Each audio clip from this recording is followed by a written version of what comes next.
Join us as we go behind the scenes at our Iain Campbell Nusa Lembongan trip during the video analysis section of the day. During this part, we analyse everybody's waves and put a big focus today on the rider's takeoff position and negotiating and managing steep takeoffs to get down the line and make the absolute most out of the ride. So yeah, watch and you'll get a feel for how to do it yourself. Hopefully it's useful. Okay, cool. So this here is a very well ridden wave by Roberto. So let's have a little look at the way that it starts. Yeah, starts over here. Okay, with Rob paddling into the wave nice and early, setting his rail, head up, back arched, trimming down the line. So the bit that we're really interested in here is this bit. Okay, the reason we're interested in it is because catching the wave before it goes to critically vertical is the key to getting a nice, what we call rolling into the wave, being able to set your rail and therefore be able to draw a nice line across the wave face. Okay, cool. So who's found themselves caught out in the situation where the wave's breaking on your back? Okay, yeah, everyone. So, so the reason for that is why? Can anyone tell me?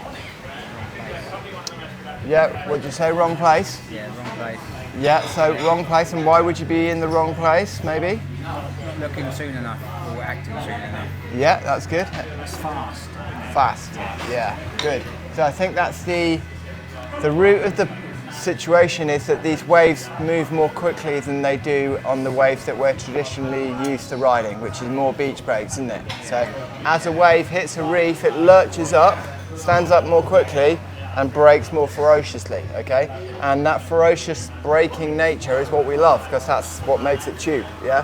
So we need to adjust the way that we approach it, okay? So what you've done here, Rob, is you've paddled into that wave nice and early. You've observed where the peak is, which is over here, and then you've got yourself a suitable distance off to the side of that peak, and then you've paddled into it early by locking your arms, and then you've got onto it as it lurches up, which is good, okay? Perfect. So now, I'm gonna have a little look at this one here. So this is Matt doing it right. So a little bit later, I think we'll agree that he's catching it a little bit later, but he's still getting away with it here, yeah? So dropping in successfully, that's great. And then we've got another little example further along. Okay, so then later again, we've got Rainer, okay? Cool.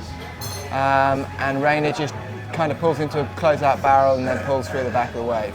Now, let's have a look at this next one. Okay, so this is Rob again, who did it perfectly earlier on. Yeah. Okay, so let's break down. As that wave's approaching, the wave hits the reef and it stands up on the reef, doesn't it? So it walls up as a result of the ocean contours, so the platform of rock, limestone that's on the floor of the ocean, must be shallow along this part, which is making the wave stand up. So as it stands up, at this point, Rob, you should be not just looking over your shoulder, but also looking down the line and going, wait a second, I've just looked over my shoulder and I can see I can definitely catch it.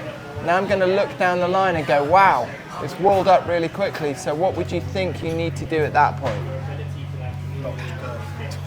Fair enough. So, any ideas? Paddle at an angle?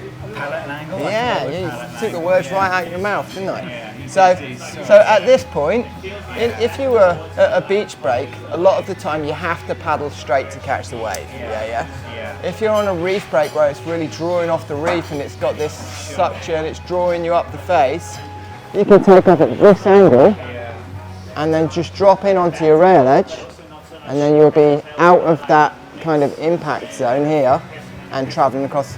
And look how much distance it would have. So you see it, you look over your shoulder right here, okay? Right, I can definitely catch it, you think to yourself. And then you look down the line and go, wow, that's walling up really quickly, so I need to make up at least 1.5, 2, maybe 3 meters in distance. So you can do that from a standing start really quickly, can't you? And then you could race across. If Iain was on it, he'd make it, wouldn't he? Yeah, because you'd adjust your approach going into it. So as this wave's drawing water up the wave face, then you'd be able to drop in And the idea would be that you drop straight under this curling part of the wave and straight into the pocket that you'd want to be on. But you have to have the foresight to not only look over your, so the learning is that you've got to look over your shoulder and look at the wave right until the last minute, but you've also then got to very quickly look across the wave. So you're like, right, I've got that. Now where do I position myself? Because I might need to adjust myself ever so slightly. And it's those very subtle changes as the wave approaches that are going to set you up for a real good ride. Yeah? So hopefully those tips will help you navigate steep takeoffs and manage peaks that are breaking in a reef break scenario. Please let us know what you think in the comments below, and like and subscribe. We can't wait to supply you with more tips in the future, so stay tuned on the channel.